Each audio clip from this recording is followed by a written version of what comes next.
दोस्तों, भारत में मुसलमानों के खिलाफ जुल्म की नई इबरत लिखी जा रही है। कभी बेगुनाह मुसलमानों को यूएपीए के तहत जेल की सलाखों के पीछे सड़ा दिया जाता है, कभी हमारे मदरसों की मान्यता खत्म करने की साजिशें रची जाती हैं और सब कुछ हो रहा है सरकार की नाक के नीचे। तो कभी हिंदू राष्ट्र की खुली बातें की जाती है जहां सिर्फ बहुसंख्यक समुदाय के लोगों को ही हक मिलेगा, ये बातें कही जाती हैं।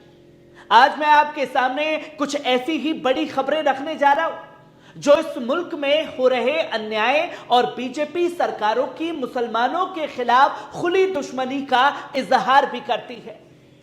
जहां आप देखें कि कैसे उत्तराखंड हाईकोर्ट का बड़ा फैसला सामने आया, जहां हल्द्वानी हिंसा केस में पिछले 1 साल से जेल में बंद 22 मुसलमानों को डिफॉल्ट जमानत मिल गई। मगर सवाल यह है कि जब कोई आरोप साबित ही नहीं हुआ था तो फिर इतने महीनों तक उन्हें जेल में क्यों रखा गया और क्या कर रहा था पुलिस प्रशासन? क्या उन पुलिस प्रशासन के ऊपर भी कार्रवाई होगी?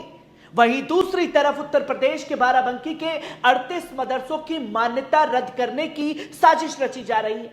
प्रशासन बहाने बना रहा है कि मदरसों ने अब तक अपार आईडी नहीं बनाई, इसलिए इन्हें बंद कर दिया जाएगा। मगर सवाल यह है कि क्या यह कानून सिर्फ मदरसों के लिए ही बना हुआ है, जहां हर राज्य अपने आप को कट्टर हिंदू राज्य घोषित करने पर तुला हुआ है? उत्तर प्रदेश हो, उत्तराखंड हो, मध्य प्रदेश हो और असम हो, जहां बीजेपी की सरकार है, वहां अब हिंदुत्व का एजेंडा खुलकर लागू किया जा रहा है।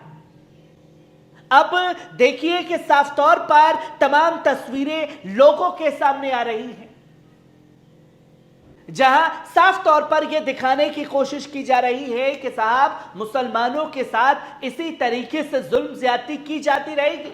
जहां हल्द्वानी हिंसा केस को देखिए, 22 मुसलमानों को डिफॉल्ट जमानत मिली, पिछले 1 साल से जेल में बंद थे, मगर कोई चार्जशीट दाखिल ही नहीं की गई पुलिस प्रशासन द्वारा।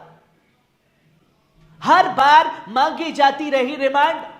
कोर्ट ने साफ कह दिया कि यूएपीए कानून के तहत तय वक्त में जांच पूरी होनी थी, लेकिन ऐसा नहीं हुआ। अब सवाल यह उठता है कि जब कोई चार्जशीट ही दाखिल नहीं हुई, जब कोई सबूत ही नहीं था, तो फिर इन लोगों को जेल में क्यों डाला गया? जमीयत उलमाए हिंद ने इस पूरे मामले में हाईकोर्ट में याचिका दायर की थी और कोर्ट ने साफ कहा कि इन बेगुनाहों को जेल में रखना गैर कानूनी है। मगर सवाल यह है कि क्या अब इन पुलिस वालों पर कोई कार्रवाई होगी जिन्होंने झूठे मुकदमे बनाए थे? वहीं उत्तराखंड की बीजेपी सरकार और पुलिस ने मिलकर यह साजिश रची कि मुसलमानों को जेल में डाला जाए, और मैं खुद उस जगह पर ग्राउंड रिपोर्टिंग करने गया। मुसलमानों को आतंकवादी साबित किया जाए, मगर जब अदालत ने फैसला दिया तो साजिशें नाकाम हो गई। मौलाना अरशद मदनी साहब ने भी कहा कि इस फैसले के बाद लोगों का न्याय व्यवस्था पर भरोसा बढ़ेगा, मगर साथ ही उन्होंने यह सवाल भी उठाया कि हल्द्वानी हिंसा में जब पुलिस ने 5 मुसलमानों को गोलियों से मार दिया था तो उनकी कोई सुनवाई क्यों नहीं हुई? मानवाधिकार संगठनों ने भी इस पर क्यों चुप्पी साध ली है? अगर कोई बेगुनाह मुसलमान जेल में डाल दिया जाता है तो पूरी सरकार, प्रशासन और मीडिया उसे आतंकवादी साबित करने में लग जाती है, हमले का मास्टरमाइंड बताना शुरू कर देती है। मगर जब वही मुसलमान बेकसूर साबित होता है तो किसी को फर्क नहीं पड़ता, किसी अखबार के एक छोटे से पन्ने में भी यह खबर नहीं छपती।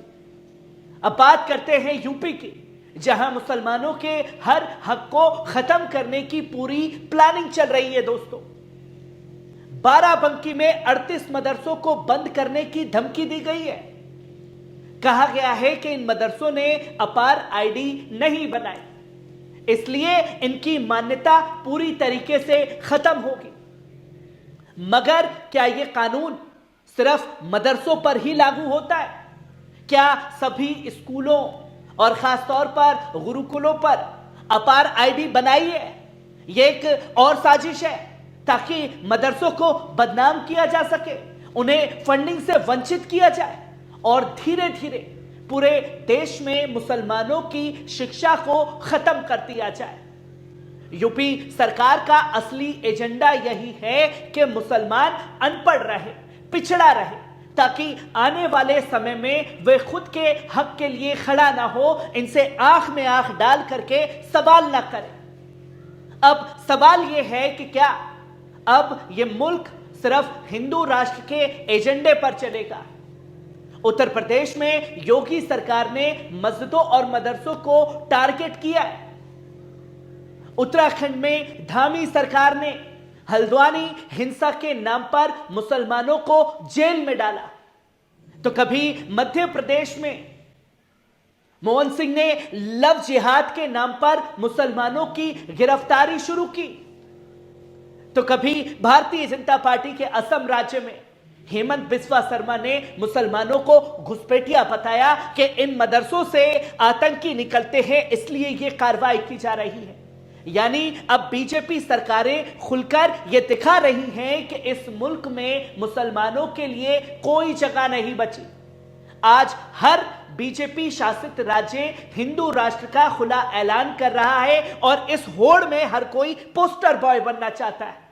कानून रह गया है, संविधान सिर्फ कागज पर रह गया है।